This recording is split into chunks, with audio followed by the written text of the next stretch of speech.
जी, अस्सलाम वालेकुम। Facebook live में मैं एक दफ़ा फिर डॉक्टर सलमान शाहिद। आज मेरे साथ जो हैं मेरे काफ़ी एज़ाज़ की बात है कि मेरे साथ डॉक्टर काशिफ़ शाज़ली मौजूद हैं, जो माशाल्लाह से chairman radiology services Indus hospital के तौर पे काम कर रहे हैं। और देखने और सुनने वालों के लिए मैं ये बताता चलूँ कि काशिफ़ भाई मेरे सीनियर हैं। और ये माशाल्लाह से जितने सेल्फलेसली काम कॉलेज टाइम में मैंने इनको करते हुए देखा आज से 20 साल पहले। तो मेरे ख़्याल में इसीलिए अल्लाह ताला ने इनकी स्पेशल ड्यूटी इंडस हॉस्पिटल जैसे बेहतरीन चैरिटी हॉस्पिटल में लगाई है। जो डॉक्टरी इटसेल्फ एक प्रोफ़ेशन ऐसा है, तमाम डॉक्टर्स और इनफैक्ट मैं तमाम हेल्थ केयर प्रोफ़ेशनल्स को इसमें शामिल करूँगा कि इसमें आपको अपनी ज़ात से बढ़ के सोचना पड़ता है। क्योंकि ये एक सिर्फ़ प्रोफ़ेशन ही नहीं है, बल्कि इसमें अल्लाह ताला ने जो खुद अपने पास एक उसकी सलाहियत है, ज़ाहिर बात है अल्लाह ताला ही आपको तंदुरुस्ती, सेहत, शिफ़ा देता है, लेकिन उसने जिस ज़ात के तहत ये चीज़ ज़िम्मेदारी ठहराई है, उसमें डॉक्टर शामिल हैं। लेकिन हम प्रोफ़ेशन के साथ-साथ कितना डिवोटेडली काम करते हैं, सेल्फलेसली काम करते हैं, टायरलेसली काम करते हैं, वो आपके अपने ऊपर डिपेंड करता है। ज़िंदगी में बहुत सारे टाइम और बहुत सारी सिचुएशंस ऐसी आती हैं, जिसमें आपके पास ऑप्शन होते हैं कि आप किस तरफ जाना चाहते हैं। कुछ लोग आला तालीम के लिए बाहर जाते हैं, उनका नज़रिया मुख्तलिफ होता है। कुछ लोग जो है पाकिस्तान में रहते या अपने मुल्क में रहते हुए अपने लोगों की खिदमत करना चाहते हैं और वहाँ पे एक्सेल करते हैं। तो इसमें सही या गलत की कोई बात नहीं है, लेकिन मेरे ख़्याल में नज़रिया या सोच ज़रा-सी मुख्तलिफ होती है। काशिफ़ भाई की ख़ास बात ये है कि ये पाकिस्तान में रहते हुए इन्होंने जितनी माशाल्लाह से तरक्की की है और ज़ाहिर बात है हम हमारे सीनियर भी हैं, हम इनको देखते भी रहे हैं। और तो आज ज़ाहिर बात है चेयरमैन ऑफ रेडियोलॉजी सर्विसेज़ इतनी कम उम्र में ये इटसेल्फ इस चीज़ बात की दलील है कि इनकी कितनी एफ़र्ट है और इन्होंने वहाँ के लोगों के लिए कितना काम किया है। तो मेरे लिए वाक़ई ये बहुत एज़ाज़ की बात है। हम जो बाहर लोग हैं, वो अपने तौर पे कोशिश कर रहे हैं अवेयरनेस क्रिएट करने की, लोगों तक ये बात पहुँचाने की कि सही मायनों में चीज़ें पता चल सकें, एविडेंस बेस्ड मेडिसिन हम प्रैक्टिस कर सकें। पाकिस्तान में जो लोग इस वक़्त इन हालात में प्रॉब्लम का शिकार हैं, उनको हम किस तरीके से हेल्प कर सकते हैं। और ग्राउंड पे रहते हुए माशाल्लाह से काशिफ़ भाई और इनके जैसे बाकी जो डॉक्टर्स हैं, वो काम कर रहे हैं, तो उनको ऑब्वियसली हर लिहाज से वो कमेंडेबल हैं, उनको एप्रिशिएट भी करना चाहिए, जिसमें मैंने बताया कि तमाम हेल्थ केयर प्रोफेशनल शामिल हैं। तो अस्सलाम वालेकुम काशिफ़ भाई, बहुत शुक्रिया आपके जॉइन करने का। वालेकुम अस्सलाम रहमतुल्लाह। पहले तो मैं बहुत शुक्रिया अदा करूंगा सलमान आपका, और ख़ास तौर पे हमारे तमाम वो जूनियर और सीनियर जो बाहर हैं और उनको बाहर बैठ के भी अपने मुल्क का ख्याल रहता है हर वक्त, और उनकी कोशिश होती है कि वो ज़्यादा से ज़्यादा अवेयरनेस का काम करें, जो वो कर सकते हैं वो अपना कंट्रीब्यूशन करें। और ये बड़ी काबिल तहसीन बात है, और पूरी दुनिया में बहुत सारे और भी कौमों में ऐसा होता होगा, लेकिन हमारी कौम में अल्हम्दुलिल्लाह ये जज्बा काफ़ी ज़्यादा है और लोग जो है वो कंट्रीब्यूट करना चाहते हैं। तो थैंक यू वेरी मच, आप ये काम कर रहे हैं और बहुत दिन से कर रहे हैं, तो अल्लाह का एहसान है, अल्लाह ताला कबूल करे इस बार। आमीन। अच्छा काशिफ़ भाई, हम स्टार्ट अपने उसी पॉइंट से करेंगे जो मेरी आपसे बात हो रही थी कि इस वक़्त ग्राउंड रियलिटीज़ क्या हैं पाकिस्तान में और क्या सिचुएशन है? आप माशाल्लाह से इंडस हॉस्पिटल नेटवर्क का हिस्सा हैं, तो बोर्ड मीटिंग्स आपकी होती होंगी, तो क्या सिचुएशन है पहले तो ओवरऑल बताइए ग्राउंड पे? अच्छा, बिस्मिल्लाहिर्रहमानिर्रहीम। ओवरऑल सिचुएशन अगर एक जुमले में कहूँ तो अच्छी नहीं है। अच्छी ना होने की वजूहात बहुत सारी हैं, और वो हम सबके इल्म में भी हैं ज़्यादातर। उसमें मेरे नज़दीक जो सबसे पहली वजह अच्छे ना होने की है, वो अज़म और कोऑर्डिनेशन के ना होने की। यानी गवर्नमेंट्स, पूरी दुनिया में हुकूमतें हज़ारों साल से है ना, इंसानों में हुकूमत जी, का कॉन्सेप्ट हज़ारों साल से। जी। उसका काम होता है किसी भी चीज़ को करना है तो उसमें अज़म चाहिए और उसका कोऑर्डिनेशन और एक टीम वर्क चाहिए। वो जी, अनफॉर्चुनेटली नहीं हो सका हमारे यहाँ। तो डिसीजंस जो हैं वो कंफ्यूजन का शिकार रहे पहले दिन से ही, आप सबके इल्म में है। और फिर वो डिसीजंस ना सिर्फ कंफ्यूजन का शिकार रहे, बल्कि उसके ऊपर फिर एक तरह की पॉलिटिक्स और वो चीजें शुरू हो गई, जिसकी वजह से कौम भी कंफ्यूजन का शिकार रही और आज भी है। यानी आज के दिन तक भी कंफ्यूजन अपना एक एक लेवल है कंफ्यूजन का अवाम उन्नास के अंदर, चाहे वो पढ़ा पढ़ा लिखा तबका हो, चाहे वो ना पढ़ा लिखा तबका हो, दोनों के अंदर ये है। और जो जो हालत अगर आप मुझसे पूछें तो जितने टेस्टिंग कैपेसिटी हमारी कम है आबादी के एतबार से, जी। तो जो RT-PCR टेस्ट है उसकी सहूलतें भी बड़े शहरों के चंद सेंटर्स पर मौजूद हैं। आबादी हमारी 23 करोड़ 22 करोड़ आबादी है, और हम गली गली मोहल्ले मोहल्ले जाकर तो ये काम कर नहीं सके, और कर भी मुश्किल था मेरे ख्याल में होना भी। जी। तो लेकिन जो हम कर सकते थे वो हमने इब्तदाई दिनों में थोड़ी एफिशिएंसी जरूर दिखाई गवर्नमेंट्स ने, सूबाई गवर्नमेंट्स ने भी, वफाक ने भी, लेकिन उसके बाद वो जबानी जमा खर्च से बहुत ज्यादा प्रैक्टिकल ट्रांसलेशन उसकी नहीं हो सकी। तो इस वजह से जो अब नंबर आपको नजर आ रहे हैं पाकिस्तान में 1.5 लाख के करीब, ये वसूख से हर हेल्थ प्रोफेशनल को पता है ये बात कि ये बहुत अंडररेटेड है। बिल्कुल। ये कम बताए जा रहे हैं, गली मोहल्लों तक पहुंच चुका है, और लाखों में बड़े सिटीज में, कराची, पेशावर, लाहौर, इनमें लाखों में मरीज हैं, लाखों में एक शहर में मरीज हैं। बिल्कुल।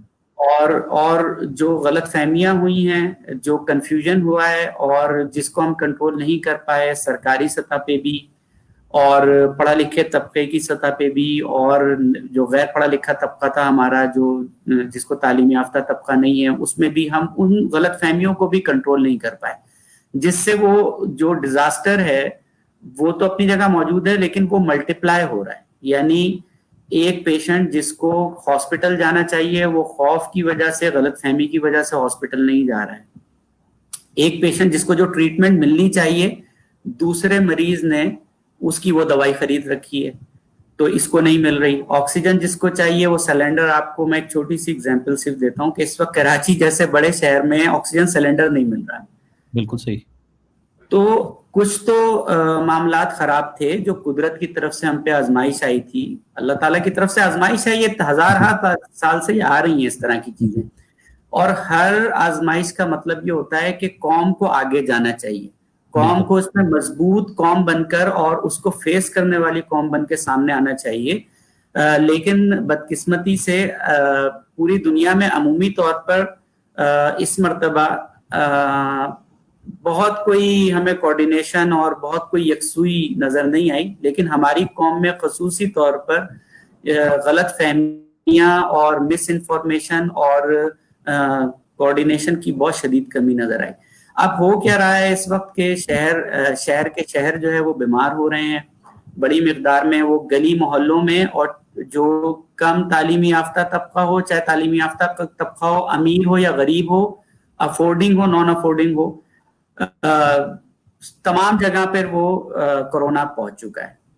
तो मरीज भी उसी एतबार से हैं, और बदकिस्मती से जो हमें अल्लाह ताला ने, आप देखें ग्राफ्स, आप लोग, मैं तो रेडियोलॉजिस्ट हूँ बेसिकली, लेकिन लाजिम बात है कोरोना में इन है तो सारी चीजें पढ़ते हैं रोजाना, लेकिन आप लोग अच्छी तरीके से समझते हैं कि जो लॉकडाउन का पर्पस था वो कभी भी ये नहीं था कि इससे कोरोना खत्म होगा, बल्कि इनफैक्ट हम ये चाहते थे कि जो डिजीज का प्रोग्रेशन है वो स्लो हो, और हम by the passage of time, जो हमें कुदरत टाइम देगी स्प्रेड ओवर होने से पहले, आउट ऑफ कंट्रोल होने से पहले, उस दौरान हम अपनी हेल्थ फैसिलिटीज को कम से कम इस लेवल पर ले आए कि जब मॉब के मॉब आए, जब बहुत सारे लोग हमारे पास आना शुरू हो, तो हम किसी लेवल की उन हेल्थ केयर फैसिलिटी दे सकें। और इसमें कुदरत ने, आप देखें सलमान, के हमें 2.5 से 3 महीने दिए हैं, 90 दिन, ये एक बहुत बड़ा टाइम था हमारे पास, बिल्कुल ठीक है, बहुत बड़ा टाइम था, लेकिन वो हमने जाया किया। पॉलिटिक्स की नजर हो गया, मिसमैनेजमेंट की नजर हो गया, यानी पाकिस्तान में ना वसाइल की कमी थी, मैं नहीं समझता वसाइल की कोई कमी थी, पैकेज आ चुका था वफाक की गवर्नमेंट की तरफ से, पैकेज तो अच्छा आया था और वो मिल भी गया, बड़े बड़े इदारों को मिल गया, लेकिन मिसमैनेजमेंट हुई है हर लेवल के ऊपर से नीचे तक, और वो फैसिलिटी इंक्रीमेंट नहीं हो सकी। तो जब फैसिलिटीज नहीं हुई, अच्छा, इसी तरीके से एक और प्रॉब्लम जो आया वो ये कि जब बिजनेस कम्युनिटी के बारे में बात आई कि वो बड़ी बैडली हिट हो रही है, और फाइनेंशियल जो मुल्क के हालात हैं और इकोनॉमी पे उसका बैड इंप्रेशन जा रहा है और पड़ेगा, तो उनको सपोर्ट दी गई। यानी गवर्नमेंट ने अनाउंस कर दिया कर्जों में, सूद में कमी हो जाएगी, कर्जे दिए जाएंगे बिला सूद, ये वो। अच्छा, जो प्राइवेट आपका पूरा जो 60 to 65% आपके हेल्थ केयर सर्विसेज बड़े शहरों में खास तौर पर बड़े शहर पाकिस्तान का बहुत बड़ी आबादी का तनासुब बनाते हैं, यानी पेशावर, इस्लामाबाद, लाहौर, कराची, हैदराबाद, ये बड़े शहर हैं ना, और भी शहर हैं, फैसलाबाद हो गया, और शहर है जो भी जिस सूबे में भी हो, ये बड़ा तनासुब है। इसकी 60 to 65% health facility private sector की थी। अच्छा, प्राइवेट सेक्टर को बिजनेस कंसीडर ही नहीं किया गया। आप देखिए, बड़ी मेजर गलती है ये, कि वो भी तो बिजनेस है ना, उन्होंने कोई खिदमत खल्क तो चले, अल्लाह ताला नियतों को जानता है, लेकिन बहरहाल वो खिदमत खल्क के साथ एक बिजनेस कम्युनिटी है। उस बिजनेस कम्युनिटी को बिजनेस नहीं समझा गया, उनको एनकरेज नहीं किया गया। और आपके इल्म में होगा कि इब्तदाई तौर पर जितने प्राइवेट इंस्टीट्यूट में थे अक्रॉस द कंट्री, उनमें से चंद के अलावा ज्यादातर ने कोरोना पेशेंट डील नहीं किए इब्तदाई तौर पर, क्योंकि गवर्नमेंट ने उनको बैकअप नहीं दिया, उनको बिजनेस के तौर पर लिया ही नहीं। जब बिजनेस कम्युनिटी नीचे जा रही थी तो आपको बिजनेस जो हॉस्पिटल्स थे उनको सपोर्ट देनी थी। उनको कहते हैं कि आप हेल्थ केयर वर्कर्स को नहीं निकालें, उनको कहते हैं आपने तनख्वाहें नहीं काटनी डॉक्टर्स की, उनको आपने ये कहना था कि पोस्ट ग्रेजुएट ट्रेनीज जो हैं, जो जूनियर डॉक्टर्स हैं, उनको आपने फैसिलिटेट करना है, एनकरेज करना है। और आप भी जब 65 हुआ, बिल्कुल ठीक कह रहे हैं आप, बिल्कुल ठीक कह रहे हैं। पढ़े लिखे लोगों से लर्न करना चाहिए था। कोई बात आपने बताई कि इतना टाइम था, लेकिन आई डोंट थिंक कि ये चीज कुछ इम्प्लीमेंट हुई। अब आपकी जुबानी में सुन रहा हूँ जी, सॉरी, कंटिन्यू कीजिए। तो 60-65% हेल्थ केयर सेक्टर जो प्राइवेट में बैठा हुआ था, उसको एनकरेजमेंट नहीं मिली उस तरीके से जिस तरह के बिजनेस कम्युनिटी को मिली थी। तो आपको सबसे पहले तो आपने टोटल असेसमेंट करते हैं ना, कि हमारे हाथ में 40% है गवर्नमेंट के हाथ में हेल्थ फैसिलिटी, 60% प्राइवेट सेक्टर में, ये दोनों मिलाएं तो 100% बनती है। और ये 100% भी 22 करोड़ आवाम के लिए ऊंट के मुंह में जीरे के बराबर थी। तो आपने सबसे पहले जो पॉलिसी डिसीजंस थे वो वफाक और सूबों की बुनियाद के ऊपर असूली तौर पर जो होने चाहिए थे, उसमें पहला डिसीजन ये था कि जितनी हेल्थ केयर फैसिलिटीज हैं उन सबको एनकरेज करें। नंबर 2, कि जो आपको हंगामी बुनियादों पे फिर काम करने थे 3-3.5 महीने के अंदर, उसके अंदर आप देखिए कि बड़े पैमाने पर वफाक ने और सूबों को काफी बड़ा बजट मिला है, और मिला है, और खुद इकरार किया है सबने आके, जो भी रिस्पॉन्सिबल लोग हैं, कि भाई हाँ, हमें बजट एलोकेट हुआ, हर लेवल पे हुआ। हम किसी गवर्नमेंट के हक या अगेंस्ट में बात नहीं कर रहे। गवर्नमेंट ने शुरू भी किया, और इनिशियली आप देखें कि तमाम गवर्नमेंट्स ने एक्सपर्ट्स को बिठाया है। ऐसा नहीं हुआ है कि गवर्नमेंट्स ने खुद ही बस एक दिन फैसला किया लॉकडाउन होगा और दूसरे दिन फैसला किया, नहीं होगा, बल्कि हेल्थ एक्सपर्ट्स उनके साथ थे और आज भी खड़े हुए। आज भी doctors community, paramedical staff government के शाना बशाना नहीं, बल्कि उनसे कहीं आगे इस जंग में खड़ा हुआ है। यानी आप देखें, डॉक्टर्स को गोलियां लग रही हैं, किसी डॉक्टर ने आज कहा कि हम नहीं देखेंगे, गोली मारी है हमारे दोस्त को जेपीएमसी बात है। और मैं आपको यहाँ पे सॉरी ब्रेक करके मैं बताना चाहूंगा, देखें, अगर आप लोगों को इस मौके पे भी जो लोग सुन रहे हैं और देख रहे हैं, कि आप लोगों को सबको कंडेम करना चाहिए, और सोशल मीडिया का दौर है, जरा सी पोस्टों पे आप लोग कंडेम करते हैं, चीजें लगाते हैं। देखें, डॉक्टर जो घर से बाहर निकलता है वो वैसे ही वनरेबल है, उसकी भी फैमिली है, उसकी भी माँ, बीवी, बच्चे, सब लोग हैं, वो वैसे ही इस कंडीशन में आपकी हेल्प करने के लिए निकला हुआ है। और आप लोग ये समझ रहे हैं कि जो ये गोली लगी और ये बहुत अफसोसनाक वाकया जो हुआ, उससे मुझे बहुत अफसोस हुआ। अगर ये इंग्लैंड या किसी डेवलप कंट्री में ऐसा कोई इंसिडेंट हो जाए तो मेरे ख्याल में सब स्ट्राइक के ऊपर चले जाएं। और हम लोगों ने, और जितने भी पाकिस्तान में डॉक्टर हैं और पैरामेडिकल स्टाफ हैं, उनको सलाम है कि ऐसी कंडीशन में भी उन्होंने अपना काम जारी रखा हुआ है। तो लोगों को जो सुन रहे हैं और देख रहे हैं, उनको इस चीज का ख्याल करना चाहिए, और जो लोग शायद इसमें इन्वॉल्व भी हों, उनको भी समझना चाहिए कि डॉक्टर बिलाखिर एक इंसान ही है, और कोई डॉक्टर जानबूझ के ये नहीं करता कि उसकी ट्रीटमेंट ना दे या चीज। कुछ लिमिटेशन होती हैं, कुछ बीमारियां होती हैं जिनको आप ट्रीट नहीं कर पाते। जाहिर बात है, अल्लाह ताला ने कुछ चीजें अपने हाथ में रखी होती हैं, तो बराहे करम इस प्रोफेशन को डिसरिस्पेक्ट करने के बजाय उसको आपको पूछना चाहिए और ऐसे वाकयात को मुकम्मल तौर पे कंडेम करना चाहिए। अच्छा काशी भाई, मुझे ये बताइए, आपने, मैं सॉरी आपको डायरेक्ट उस चीज पे ले जाऊं, आपने बताया कि जब एक्सपर्ट्स इन्वॉल्व थे डिसीजन मेकिंग में, तो ये फिर ऐसा तो वाकया नहीं होना चाहिए। और काजी फजल आलम ने इसी चीज को मेंशन किया कि हम इसको गवर्नमेंट को ब्लेम कर लेते हैं, लेकिन जो इंडिविजुअल हॉस्पिटल्स थे उन्होंने अपने तौर पे कोई चीज इंप्लीमेंट करने की या प्रैक्टिस करने की कोशिश क्यों नहीं की? या वो बेसिकली इस अजम्पशन में थे कि पूरी दुनिया में फैल गया, पाकिस्तान फॉर सम रीजन बचा हुआ है तो ये बचा ही रहेगा? मेरा नहीं ख्याल कि उनकी एजम्पशन थी। मैं ये समझता हूँ, इस वक्त कोरोना का शुरू हुआ तो पहले तो पूरी कौम, हायर अथॉरिटीज से लेकर आप खिताबात देख लीजिए उस वक्त के बड़े बड़े लोगों के, उन हायर अथॉरिटीज से लेकर और नीचे तक लोगों का ख्याल ये था कि पाकिस्तान में इसका फैलाव बहुत कम होगा। दूसरा ये कि इनिशियल जो केसेस आए उससे ये एक इम्प्रेशन बन गया कि इसका फैलाव अगर होगा भी तो वो कोई माइल्ड फॉर्म है वायरस की। तीसरी तीसरी जो चीज गलतफहमी का बाइस बनी कि पूरी दुनिया में उस वक्त जो डाटा आ रहा था आज से 3 महीने पहले, वो टोटल डेथ टोल जो था वो 3-4% बता रहा था। पाकिस्तान में फॉर्चुनेटली इनिशियली ये 1 से 2% था और अब 2.3% पे आया है। तो ये एक गलतफहमी हुई, लेकिन लोग ये नहीं इसको कोरिलेट कर सके कि 22 करोड़ का 2% 20 लाख इंसान बनते हैं। तो 20 लाख इंसान की अमवात क्या कोई भी महज़िब माशरा या कोई, ये तो जंगों में इतने लोग नहीं मरते 20 लाख, तो क्या हम अफोर्ड कर सकते हैं? क्या अफोर्ड कर सकते हैं इस चीज को? तो लोगों ने उसको एक लिहाज से, यानी गवर्नमेंट लेवल पर भी लाइट लिया गया और प्राइवेट सेक्टर ने भी इसको लाइट लिया और अवाम ने तो बिल्कुल ही लाइट ले लिया। यानी आज के दिन तक पाकिस्तानी अवाम यानी ये सवाल अभी भी पूछ रही है कि है ना, कोरोना है कि नहीं है। तो ये लेवल ऑफ अंडरस्टैंडिंग था डिजीज का। प्राइवेट सेक्टर की, क्योंकि मैं खुद भी एक 2 इंस्टीट्यूट से वाबस्ता हूँ, प्राइवेट सेक्टर जो है उसका इनिशियल जो रिस्पांस था बुनियादी तौर पर वो खौफ पर मबनी था। यानी एक बड़े इंस्टीट्यूट ने जब हामी भरी कराची के और उसने जब पेशेंट लेना शुरू किए तो बड़ी मिकदार में जो नॉन कोविड पेशेंट थे वो ड्रॉप आउट हो गए। हॉस्पिटल का बिजनेस बहुत बड़ी मिकदार में लॉस हुआ। तो ये बड़ी ऑब्जर्वेटरी होती है ना, एक हॉस्पिटल दूसरे पे ऑब्जर्वेटरी लगा के बैठा होता है कि यार देखते हैं कि क्या नतीजा निकलता है। तो वहां पे जब बिजनेस ड्रॉप डाउन हुआ, और ये बहुत सारी टेक्निकल वजूहात होती है जो अवामुन्नास शायद बहुत समझ ना पाए कि एक कोरोना के पेशेंट को अगर आप 10 कोरोना के पेशेंट को डील करें, लेकिन उसके अगेंस्ट अगर कोई एक न्यूरो सर्जरी हो रही है तो अगर हॉस्पिटल कोई प्राइवेट हॉस्पिटल है तो उसको शायद बेनिफिट न्यूरो सर्जरी में है। तो जब surgical cases significant drop down हुए तो प्राइवेट सेक्टर ने थोड़ा स्टेप बैक किया, ठीक है, और थोड़ा स्टेप बैक नहीं किया, उन्होंने पूरा ही स्टेप बैक किया हुआ था इनिशियली, अंटिल के फिर तवज्जा जो प्रोविंशियल गवर्नमेंट्स थी उनकी तवज्जा इस मसले की तरफ गई जो पहले दिन चले जानी चाहिए थी। जैसे मैंने कहा कि फर्स्ट डे से पॉलिसी होनी चाहिए थी कि यार हम आपको सपोर्ट करते हैं, आप चलाओ अपना काम, आप कमाने के लिए हो आप कमाओ, लेकिन पेशेंट ट्रीट करो, पेशेंट को नहीं छोड़ना। उस प्रॉब्लम की वजह से ये हुआ कि इनिशियली लोगों को ट्रीटमेंट में प्रॉब्लम आई, इवन नॉर्मल पेशेंट्स लेने में भी। यानी अगर नॉन कोविड कोई पेशेंट है, और इंप्रेशन आवाम में ये हुआ कि हॉस्पिटल्स काम नहीं कर रहे, जो कि हकीकतन कुछ किसी ना किसी लेवल पर ये बात ठीक थी कि हॉस्पिटल डर गए थे, प्राइवेट सेक्टर डर गया था, उसको एनकरेजमेंट नहीं मिली जो कि मिलनी चाहिए थी।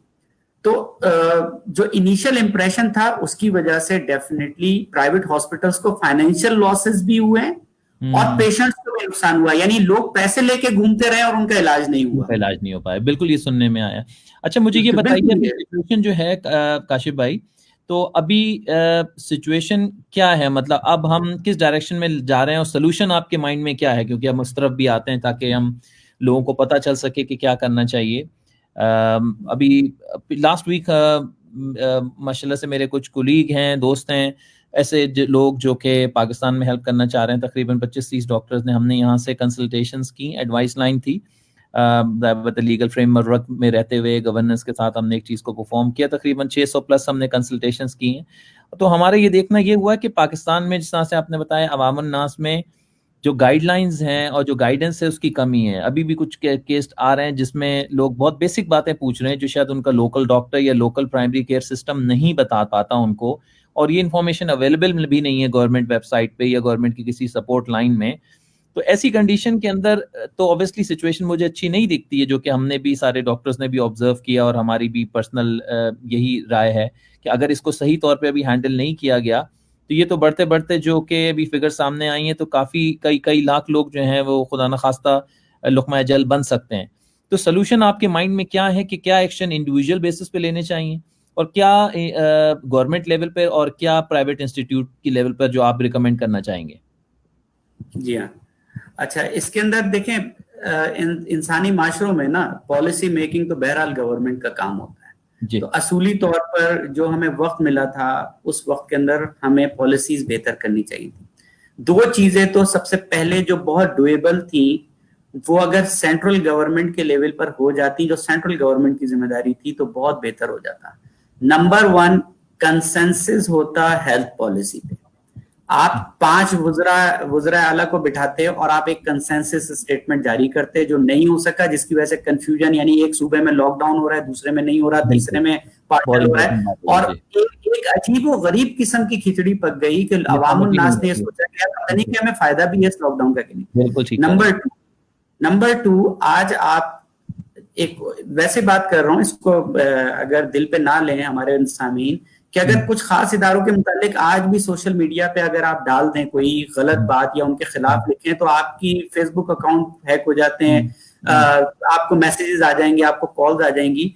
इस बड़ी मिकदार पर मिस इन्फॉर्मेशन सोशल मीडिया पे चली है, इसको ब्लॉक करना बहर सूरत वफाकी गवर्नमेंट की पॉलिसी का हिस्सा होना चाहिए था। आप डेली बैन करते, आप फेसबुक अकाउंट्स को बैन करते, आप जो है ट्विटर अकाउंट्स को बैन करते, आप वीडियोस के मुतालिक आप डेली 10 मिनट जो है वो गवर्नमेंट चैनल, सिर्फ एक गवर्नमेंट चैनल या प्राइवेट चैनल्स पे टाइम लेके आप 10 मिनट उन लोगों का बताते कि भाई ये जितनी वीडियोस चल रही हैं सारी फेक हैं, इस तरह की कोई ट्रीटमेंट अवेलेबल नहीं है। बहुत अच्छी बात। और उनको ब्लॉक करना चाहिए था, आपने मिस इन्फॉर्मेशन ब्लॉक ना करके जो सही इंफॉर्मेशन थी उसको दबा दिया। बहुत अच्छी बात। उसकी वजह से कौम का मिजाज ये है कि साजिशी थ्योरी एक्सेप्ट करने पर तैयार है, सारी दवाइयां जो घास तक की जो है ना हम टी बनाकर पीने की तैयार है, लेकिन जो डॉक्टर्स बात कर रहे हैं प्रूवन बात को एक्सेप्ट करने के लिए तैयार नहीं। तो आपने 2 काम किए, कंसेंसस नहीं बनाया कौमी लेवल पर, नंबर 2 आपने मिस इन्फॉर्मेशन नहीं रोकी। तो अभी भी टाइम है, आप मिस इन्फॉर्मेशन, कंसेंसस तो आपसे नहीं बनेगा, पॉलिटिकल रीजंस हैं, लेकिन आप आज भी पीटीए अपना काम बड़े आराम से कर सकती है।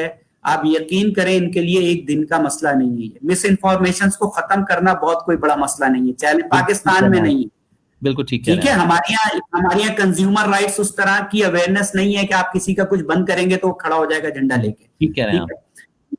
तो एक काम। नंबर 2, जो हेल्थ केयर प्रोफेशनल को हमें थोड़ा सा एक कह लें कि थोड़ा सख्त वर्ड यूज करूंगा कि धोखा हुआ, वो कुछ इदारों की परफॉर्मेंस से हुआ। मिसाल के तौर पे हमें ये बताया गया कि भाई 10,000 बेड का एक सिविक सेंटर में, एक्सपो सेंटर के अंदर 10,000 बेड का हम एक हॉस्पिटल बनाएंगे। ये हमारे लिए बड़ी खुशी की बात थी, बड़ी एनकरेजिंग बात थी कि यार चलो 10,000 बेड है, कम से कम यार 3,000 ऑलरेडी अवेलेबल है, 10 ऐड हो जाएंगे 13,000, चलो यार कुछ ना कुछ।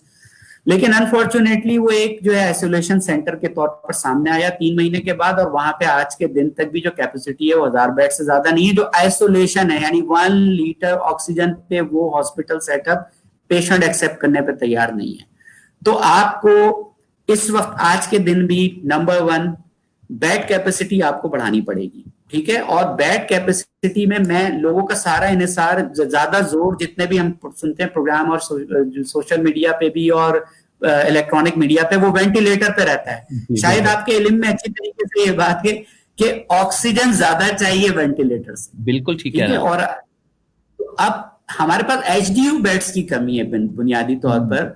कैपेसिटी बिल्डिंग हो रही है लेकिन वो चूंटी की रफ्तार से है। मसलन बहुत सारे सरकारी अस्पतालों ने कैपेसिटी बढ़ाई है, बहुत अच्छी बात है। मैं सिविल का नाम खासतौर पे लूंगा, जेपीएमसी का नाम लूंगा, और Dow institute of Ojha campus का नाम लूंगा। लाहौर के अंदर लाहौर जनरल हॉस्पिटल है, मेयो हॉस्पिटल ने 300 बेड कैपेसिटी बढ़ाई।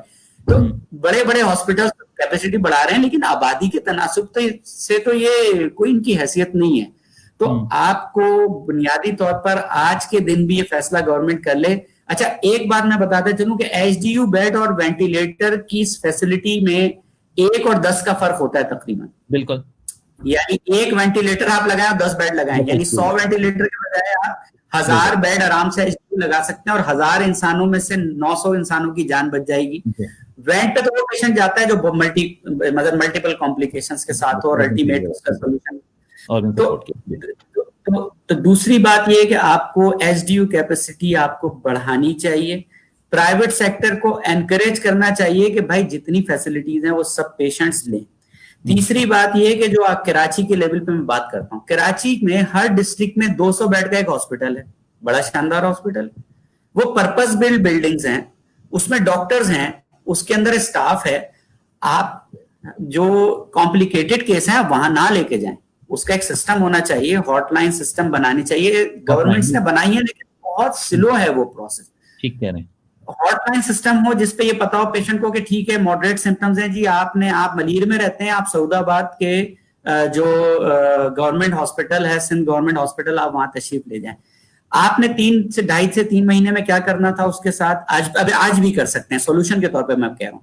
वहां के डॉक्टर्स को 2 वीक्स का एक क्रैश कोर्स करवाइए जो माइल्ड टू मॉडरेट सिम्टम्स को डील करने के काबिल हो। इसके नंबर लिए 2, मैं आपको इसी में ऐड कर दूं कि हम लोग इसके लिए भी तैयार हैं। ये मैं आपको 50 डॉक्टर्स इंग्लैंड से देने के लिए तैयार हूं इंशाल्लाह। जो मेरे सारे कोलीग्स हैं वो इसमें एग्री करेंगे और हेल्प भी करेंगे, अगर कोई हेल्प चाहिए गवर्नमेंट लेवल पे किसी को भी, जो कि हम आपको प्राइमरी केयर लेवल के ऊपर हॉटलाइन सपोर्ट मुकम्मल तौर पे दे सकते हैं, up to date guidelines please. एक यानी उन पेशेंट्स के लिए जो माइल्ड टू मॉडरेट सिम्टम्स वाले हैं, जिनमें कॉम्प्लेक्सिटी निस्बतन कम है, ऑक्सीजन चाहिए, आईवी लाइन मेंटेन करनी है, एंटीबायोटिक या जो भी सॉलिड जो भी स्टेरॉइड इंजेक्शन देने, वो ड्रिप लगानी है, वो वहां पे मैनेज हो सके। वो 200 150 बेड के हॉस्पिटल्स हैं, बड़े बड़े हॉस्पिटल्स हैं, उनको आप क्रैश कोर्स करवाइए, वहां के स्टाफ को ट्रेन कीजिए, एक्स्ट्रा उनको पे कीजिए।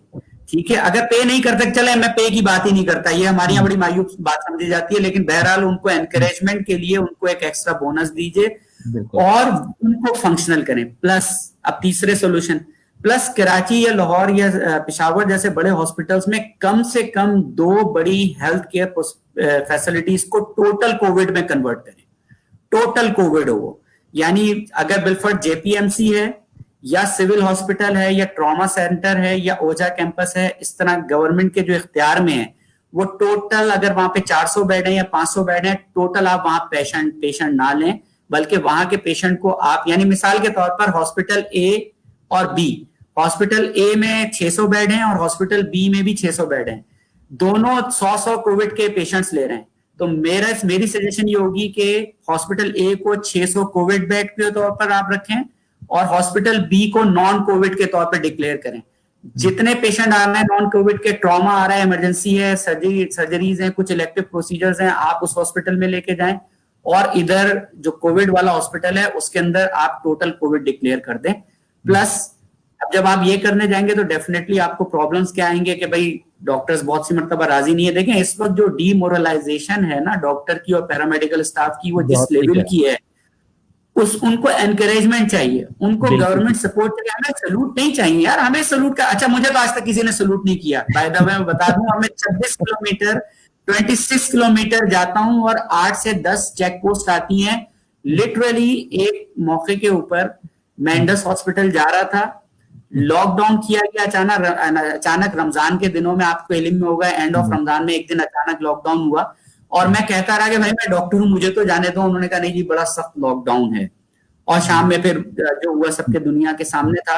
तो अब आप कोई रिस्पेक्ट इस तरीके से नहीं है जो कि तस्वीरें खिंचवाने की हद तक है। हमें रिस्पेक्ट यार उस तरीके से नहीं चाहिए, हमें पीपी चाहिए डॉक्टर्स को, उनको दवाइयां चाहिए, उनको एक इखलाकी सपोर्ट चाहिए गवर्नमेंट की तरफ से, जो इश्तिहारों से नहीं होगी बल्कि आपके अमल से होगी, आपके एमएसएस से होगी। आप देखिए इस वक्त मैं ये बात जरूर कहना चाहूंगा सलमान, यहाँ पे मेरी बड़ी ख्वाहिश थी, मेरी उम्मीद थी, लिटरली मैं दिल से बात कर रहा हूँ कि मेरा वजीर आजम आया था कराची, मेरा था ना यार, मेरा वजीर आजम है, मैंने वोट दिया, कराची के लोगों ने वोट दिया, 14 या 16 सीट्स कराची से मिली हैं गवर्नमेंट को।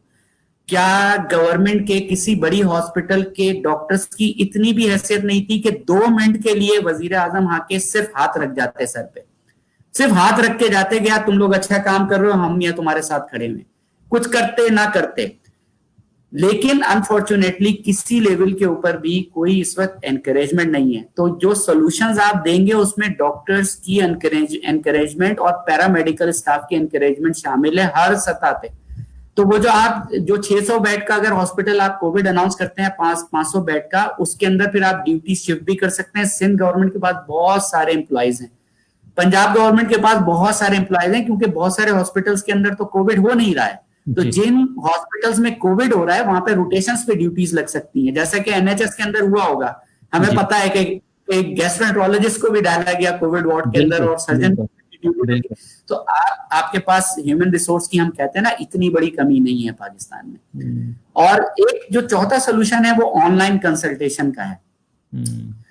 मैं अपने सुनने वालों के लिए एक बड़ी इंटरेस्टिंग फिगर शेयर करूं कि 67% फीमेल्स डॉक्टर्स पाकिस्तान में प्रैक्टिसिंग नहीं है। ठीक है, और ये तादाद अगर आप 2 लाख डॉक्टर्स की तादाद निकालें तो एक बहुत बड़ी तादाद बनती है। बड़ी तादाद बनती है, बिल्कुल। मेरे अपने घर में मेरी वाइफ हैं जो घर से ही यहाँ से कंसल्टेशन अभी दे रही हैं, ठीक है।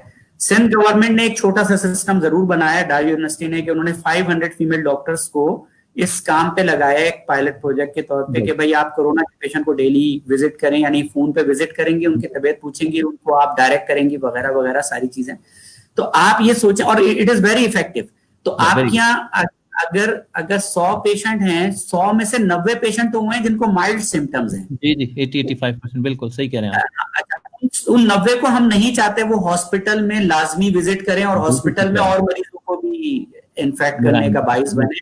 तो हम चाहेंगे कि उनकी रेमेडीज जो कि माइल्ड हैं, जो पैनाडोल और हॉट बेवरेजेस और स्टीम पर बेस करती हैं, जो कि हमें पता है पूरी दुनिया में चल रही हैं, और कुछ बेसिक एंटीबायोटिक्स पे चल रही हैं, तो हमारी ख्वाहिश ये होनी चाहिए कि यार हम एक जो घर पे बैठा हुआ बड़ा तबका है, उस बड़े तबके को हम काम में लाएं, क्रैश कोर्स करवाएं, ऑनलाइन कोर्स करवाएं। फीमेल डॉक्टर को जाने की जरूरत नहीं है, उनसे कहें जी हम आपको ऑन बोर्ड लेते हैं।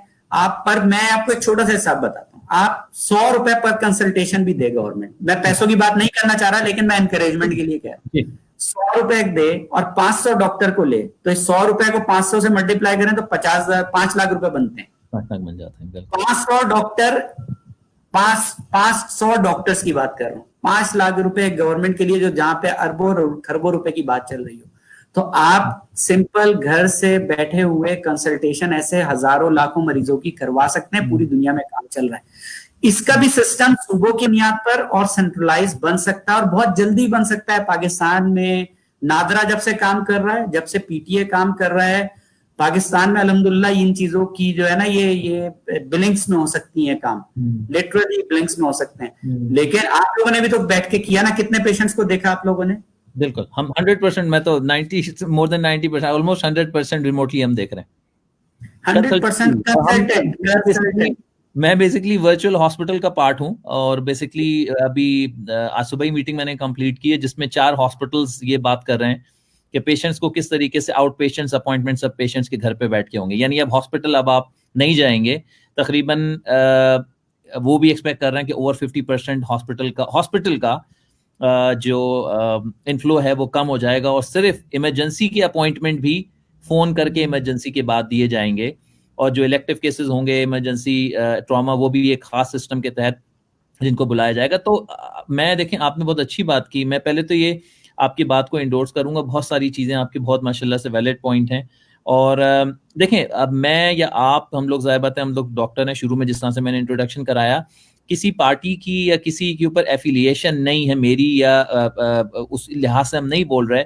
चाहे अच्छा काम कोई भी ऑर्गेनाइजेशन करे, कोई भी पॉलिटिकल पार्टी करे, मेरी और काशिफ भाई इसको एग्री करेंगे, हमारी जिम्मेदारी ऐसी है कि हम उसकी अच्छी बात को अच्छा कहें, और हम बुरी बात को हम कंस्ट्रक्टिव उसका फीडबैक देके देखें इस तरीके से इंप्रूव हो सकता है। अगर आपके अंदर वाकई नेक नियति है, तो बहुत सारे ऐसे डॉक्टर हजरात हैं पाकिस्तान में, अब्रॉड, जो कि काफी ऑर्गेनाइजेशन, हमारी ऑर्गेनाइजेशन दोगाने हैं, अपने हैं यूके में, ये सारे वो डॉक्टर्स हैं जो कि हेल्प करना चाहते हैं। अगर आप इनको सही प्लेटफॉर्म दें, और आपने बिल्कुल ठीक बात कही कि डॉक्टर जो हैं, ठीक है, कुछ होगा, हर प्रोफेशन में ऐसा सिलसिला होता है, हर डॉक्टर पैसे के लिए नहीं काम करता। जब बात ये आती है, मैं बताऊं, मैंने अपने दोस्तों से ये कहा, और सारे दोस्तों ने इस चीज को एग्री किया, कि जो हमें बेसिकली उन 600 कंसल्टेशन करने के बाद दवाएं मिली हैं, तो वो बेसिकली उन पैसों का से उनको आप नहीं तोल सकते, क्योंकि वो उसका बिल्कुल मुख्तलिफ नेमुल बदल है। लेकिन वो जो एप्रिसिएशन था, उसकी वैल्यू है। तो there is no political affiliation, लेकिन ये कंस्ट्रक्टिव फीडबैक उन ऑर्गेनाइजेशन और उन पाकिस्तान की इदारों के लिए है, जो कि काशिफ भाई ने भी बात कही, जिसको मैं भी इंडोर्स करता हूँ, ताकि ये कि इवेंचुअली अवामुन नास का फायदा हो, और हमारी इन बातों से अगर एक भी जान बच जाए तो वो हमारे लिए काबिल फख्र बात होगी। अच्छा, मैं क्विक फायर राउंड करूंगा, क्योंकि टाइम तेजी से गुजर रहा है। काफी लोगों ने चीजें पूछी, क्विक इनके जवाब प्लीज दीजिएगा अगर पॉसिबल हो। काशिफ भाई, लोगों ने बेसिकली पूछा है कि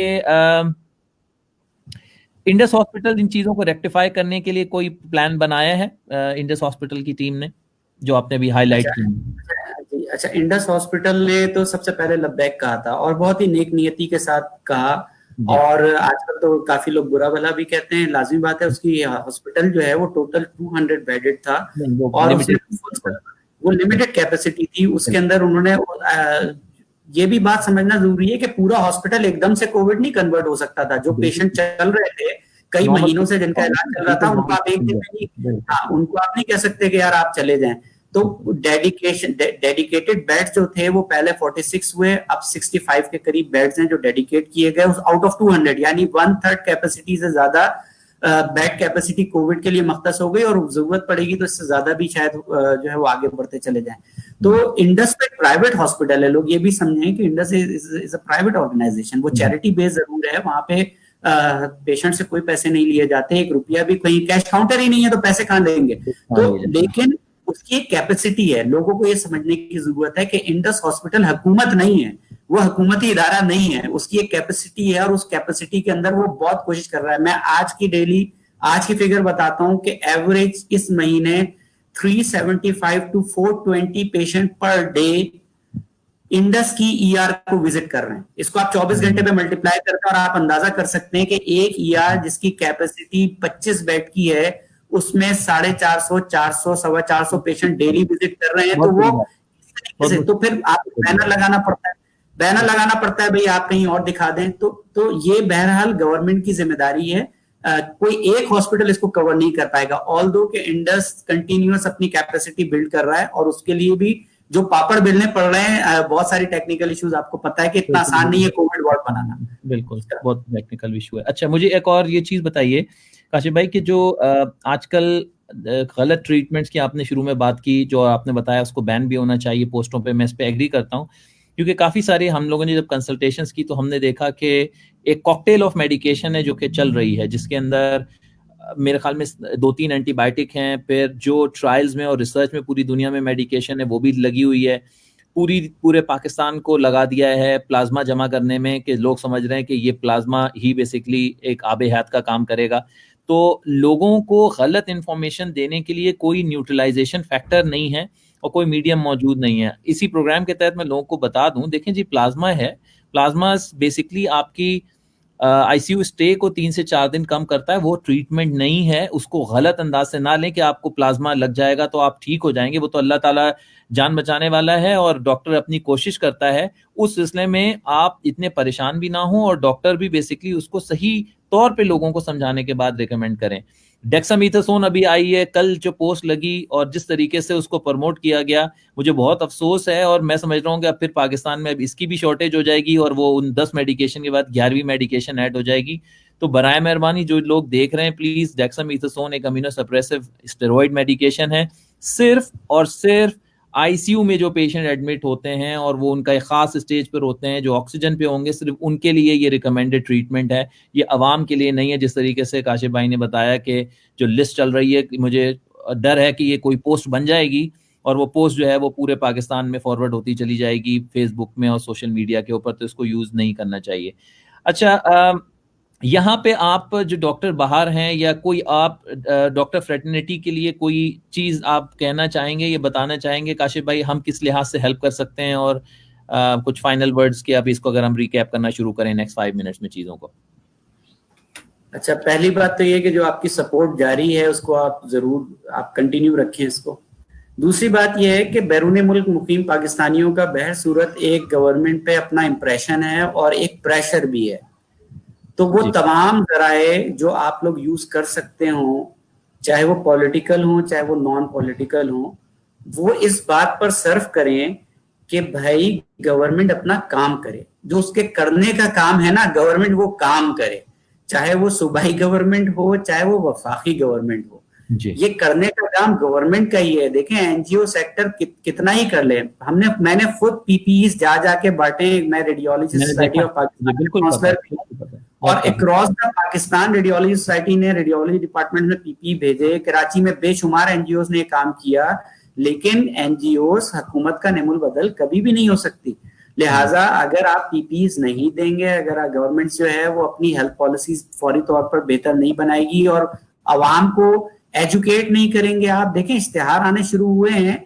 एक बात मैं जरूर कहना चाहूंगा कि इस मर्तबा प्रिंट मीडिया और इलेक्ट्रॉनिक मीडिया ने काफी जिम्मेदारी का सबूत दिया है, यानी गलत खबरें फैलने का सबब ये लोग नहीं बने हैं, यानी ना प्रिंट मीडिया ना इलेक्ट्रॉनिक मीडिया, असल सोशल मीडिया से आई है ये सारी चीजें। यानी कोई भी आदमी बैठकर एक रिकॉर्ड कर देता है और वो जंगल की आग की तरह फैल जाती है। अच्छा, आप बिल्कुल सही बात भेज रहे हैं, वो 2000 लोग देख रहे हैं, लेकिन कोई गलत आदमी गलत बात भेज रहा है, वो कई लाख लोग देख रहे हैं। अजीब बात है। यानी ठीक तो कह रहे हैं कौम एक दिन में नहीं बनती मेरे भाई, कौम तो बनती है सालों में और सदियों में। तो आप ये बहरहाल कौम बनाना लीडर्स का काम होता है कि भाई वो एक कंसेंसस डेवलप करके लोगों को आगे चले। तो पहला काम तो ये कि जो आप कर रहे हैं वो कंटिन्यू रखें। दूसरा बात ये जो मैंने कही कि आप अपना प्रेशर बिल्ड करें गवर्नमेंट्स के ऊपर, जो भी जहां पे जिस लेवल पे आपकी बात चलती है, जहां पे भी चलती है, सहाफती हलकों में चलती है, सियासी हलकों में चलती है, जहां आपकी बात है वहां तक ये मैसेज पहुंचाइए कि खुदारा वो अपना काम करें। बजट एलोकेशन इस वक्त मसला नहीं है, पैसा बहुत है इस मामले के अंदर। यानी अगर आप ढंग से पीपीईज की बात करें तो अगर 1 अरब रुपए के पीपीईज आपके, सलमान क्या समझते हैं आप, 1 अरब रुपए के पीपीईज ढंग से अगर तकसीम हो जाए तो कोई डॉक्टर या स्टाफ बचेगा जिसको ना मिले? ठीक कह रहे हैं आप। कमाल। अब पाकिस्तान में खुद भी बना रहा है पाकिस्तान, अल्हम्दुलिल्लाह, आप मास्क बना रहे हैं, ये तो चीज हम बनाते हैं बिल्कुल। अच्छा, आप एक्सपोर्ट सारी दुनिया में कर रहे हैं। अभी आप लालू खेत में जाकर आप जो है ना लियाकताबाद हॉस्पिटल में विजिट करवा दें किसी से भी कल, उसके आरएमओ को नहीं मिल रहा है।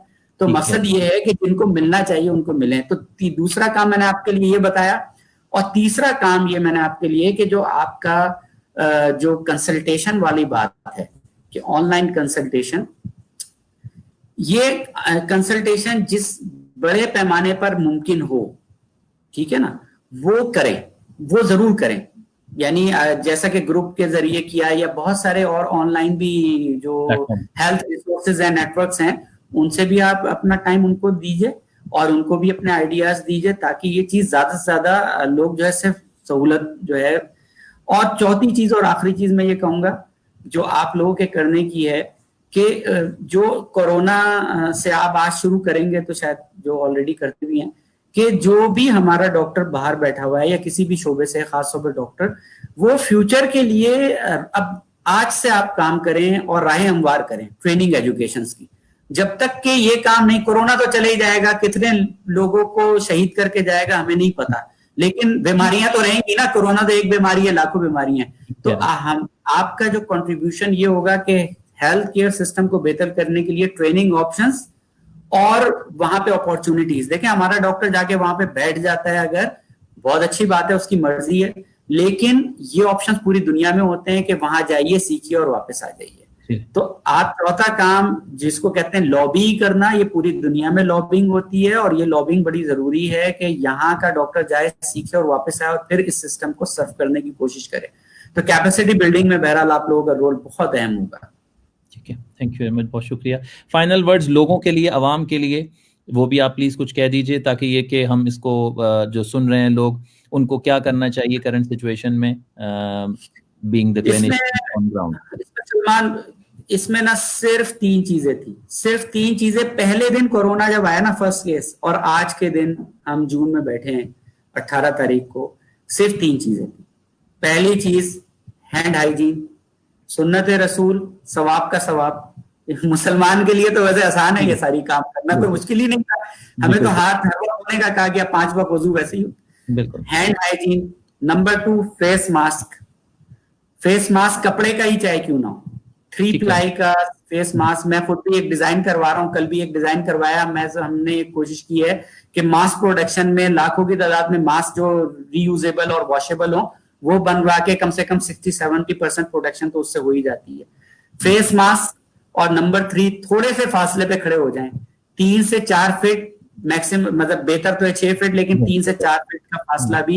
ये तीनों काम एडमिनिस्ट्रेटिव हैं, सेल्फ एडमिनिस्ट्रेशन के काम है और पब्लिक एडमिनिस्ट्रेशन के काम है। ये काम आज भी कौन कर ले तो फैलाओ, अल्लाह की तरफ से आजमाइश तो अपनी जगह है, लेकिन आपने भी तो कुछ करना है ना। और खुदारा आप वो साजिश वाली थ्योरीज खत्म करें। अगर ये साजिश थी तो साजिश को नाकाम बनाने का तरीका भी ये था कि एहतियात करते, और कोई हमें मारना चाह रहा था तो हम ना मरे, हम हिफाजत अपनी कर लें, ठीक है, अगर दुश्मन साजिश कर रहा था।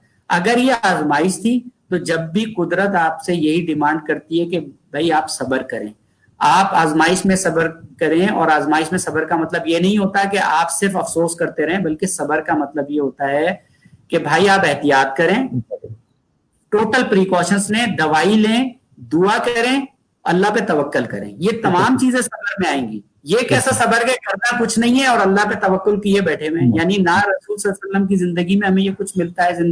आप पूरी सीरत पढ़ जाइए, यानी मैं आखिरी बात करूंगा कि जंग बदर से ज्यादा खतरनाक तो किसी सूरत हाल हम मुसलमानों पे कभी नहीं। बिल्कुल। और आप तमाम अपनी हजूर सल्लल्लाहु अलैहि वसल्लम अपनी तमाम कुंजी, तमाम जो उनके पास एसेट्स थे वो लाके मैदान बदर में जमा किए, और जब वो टूटी फूटी तलवारें और जो कुछ घोड़े और कुछ ऊंट लाके आपने खड़े किए, सहाबा को सब बंद कर दिया, यानी सफे भी बन गई, और आपने फिर जाके दुआ की, या अल्लाह ये तेरे बंदे थोड़े से आए, अगर आज ये खत्म हो गए तो मकसद ये कि तवक्कुल का मतलब ये कैसे हमने समझ लिया कि कुछ करेंगे नहीं और अल्लाह ताला हमें बचा लेगा। अल्लाह ताला बहुत इंपॉर्टेंट बात है यार, बिल्कुल एक्शन और अगर आप एक्शन नहीं लेंगे तो कुदरत आपको, वो एक कॉन्सेप्ट है सर्वाइवल ऑफ द फिटेस्ट, आपको फिट रहना है, आपको अपने को मजबूत रखना है, अंबिया की सुन्नत है अपनी सेहत का ख्याल रखना, सहाबा की सुन्नत है। और आप एक और आखिरी बात, चलें एक और आखिरी बात, कि ये वबा कोई हमारे दौर में नहीं फैली है, खुद सहाबा के दौर में ये वबा फैली, और उस दौर में फैली है जो इस हम समझते हैं, हमारा कॉन्सेप्ट है कि हजरत उमर का जमाना इंसानी तारीख का सबसे इंसाफ पसंद जमाना था, हमारा कॉन्सेप्ट है, और हमारा इस पे ईमान भी है। उस जमाने में ताउन की वबा फैली है और उसमें हजारों सहाबा शहीद हुए, लेकिन जिन सहाबा ने क्वारंटाइन पे अमल किया वो बच गए, जो क्वारंटाइन पे अमल नहीं कर सके किसी वजह से वो शहीद हो गए। दोनों के दर्जात बहुत बुलंद हैं, लेकिन रिकमेंडेशन हजरत उमर की तरफ से, हुकूमत की तरफ से गई कि भाई आप क्वारंटाइन कर लें, फौरन आप पहाड़ों पे चले जाओ और आपस में नहीं मिलना आपने। तो ये तो उस वक्त से हिकमत हमें सिखा दी गई थी। हम तो खुशकिस्मत कौम है, हमने पता नहीं कहां से ये बातें सीखी, मुझे नहीं समझ में आता कि अल्लाह पे तवक्कल का मतलब है कुछ करो ना, अल्लाह मालिक है। भाई अल्लाह तो मालिक है, लेकिन आपने काम करना है। इस तरह तो रोड क्रॉस करते हुए आंख बंद करके कोई क्रॉस करके दिखाया और बोले अल्लाह मालिक कमाल। बहुत शुक्रिया, बहुत अच्छी बातें की आपने काशिफ भाई। और डॉक्टर काशिफ शाज़ली, जैसा मैंने शुरू में बताया कि is one of the senior, और बहुत ही क्योंकि ग्राउंड पे रह के इन्होंने चीज़ें माशाल्लाह से लर्न भी की हैं, एक्सपीरियंस भी हैं, और ऑब्वियसली चेयरमैन भी हैं रेडियोलॉजी सर्विसेज के। काशिफ भाई, आपकी चीज़ों को मैं भी अपने तौर पे समराइज यही करता हूँ कि आपकी बातें इंडोर्स डेफिनेटली अगर आप इस्लामिकली देखें या दूसरे रिलीजन भी फॉलो करते हैं, ये कुछ बेसिक हाइजीन है मेरे ख्याल में हर रिलीजन इस चीज़ की के बारे में बोलता होगा, और कि आप अपना ख्याल रखें और दूसरों का ख्याल रखें, और जो बातें बताई जाएं या जो डॉक्टर आपको बताएं या जो भी एविडेंस हो उसको फॉलो करना ज़रूरी है। कौमें एक दूसरे से लर्न करती हैं। हम यहाँ पे इस फेज़ से गुजर चुके हैं, हम 3 महीने समझें कि इस लिहाज से आ गए हैं कि हमने 40,000 अमवात देख ली, और हमने लोगों को मरते देखने के बाद हमने फिर लर्न किया है, और अब हम शेयर करने की पोजीशन में हैं। तो जो भी इंफॉर्मेशन यहाँ से बैठ के हमारी कोशिश है कि हम आपके तोफ़ैल और अपने बाकी प्लेटफॉर्म के थ्रू लोगों तक पहुँचा सकें। लोगों का काम है कि उस चीज़ का ख्याल रखें। अगर आपकी तबीयत ख़राब होगी, अगर आपकी सिचुएशन वर्स होगी और आप फिर हॉस्पिटल में एक डॉक्टर के पास आएंगे, तो आई थिंक फिर डॉक्टर को इस बात की बोलने की इजाज़त होनी चाहिए कि जब आपने मेरी बात उस टाइम पे नहीं मानी तो अब आप मेरे पास मत आएं। लेकिन ऑब्वियसली अनफॉर्चुनेटली हम ये कह नहीं सकते हैं, लेकिन आप लोगों का ख्याल जो है वो सब लोगों का अपने तौर पे रखना ज़रूरी है। अगेन काशिफ भाई, बहुत शुक्रिया आपका आज टाइम देने का। अल्लाह ताला आपकी ग्राउंड पे रहते हुए जितनी भी आप मेहनत कर रहे हैं, और आपकी टीम और इंडस हॉस्पिटल और बाकी जितने भी डॉक्टर हजरात और पैरामेडिक्स पाकिस्तान में काम कर रहे हैं, मेरी दुआ है और मेरे तमाम साथियों की भी दुआ है कि इसी तरीके से आप अल्लाह ताला आप लोगों की तमाम मेहनत को कबूल भी करे और आपको इसका अजर भी दे। और जो भी हमने बातें की वो दोबारा रिमाइंड कराऊं कि वो पॉलिटिकल एंगल से प्लीज़ उसको ना लें। ये कंस्ट्रक्टिव फीडबैक है। कोई भी गवर्नमेंट होती तो आई एम श्योर कि आपका भी ये स्टांस होता, मेरा भी स्टांस होता, और बातें किसी भी एक प्रॉपर मैं समझता हूं कि जहां पे आप डेमोक्रेसी की बात करते हैं, इंग्लैंड में भी ये सिचुएशन है। हमें कोई बात अच्छी नहीं लगती, लोग अवाम जो है पिटीशन फाइल करते हैं और प्राइम मिनिस्टर को जो है अपनी बात वापस लेनी पड़ती है, क्योंकि बात अगर सही नहीं है तो कंस्ट्रक्टिव फीडबैक देना ये हम सबकी जिम्मेदारी है। तो ये बातें सब उसी जिम्रे में आती हैं। पॉजिटिव लें, तमाम लोग उसके लिए काम करने के लिए भी तैयार हैं, हम भी यहाँ से हेल्प करने के लिए तैयार हैं। और वंस अगेन काशिफ भाई, बहुत शुक्रिया आपका। अल्लाह ताला आपको तमाम इसकी जज़ा दे। अस्सलाम वालेकुम। ओके, वालेकुम अस्सलाम।